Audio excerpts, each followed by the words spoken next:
ருத்ரன் சிறு வயதிலிருந்தே கடலை மிகவும் விரும்பினான்.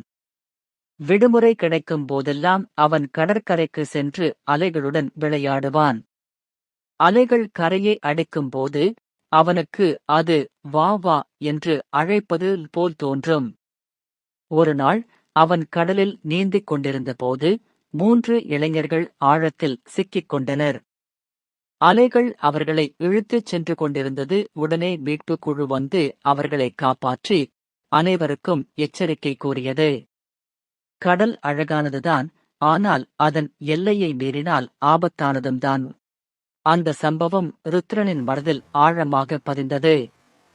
அவன் மீண்டும் கடற்கரைக்கு செல்லும் போது எல்லாம் கடல் அவனுக்கு 2 முகங்களைக் காட்டியது. அழகான அலைகள் அல்ல, ஆபத்தான, கோபமான அலைகள்.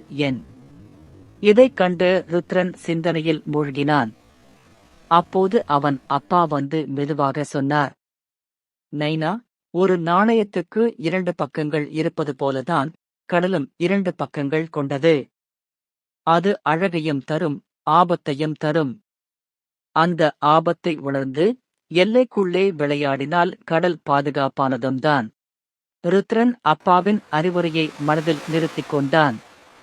இனி அவன் கடலை நேசித்தாலும் அதன் எல்லையை மதித்து பாதுகாப்பாக விளையாடத் தொடங்கினான்.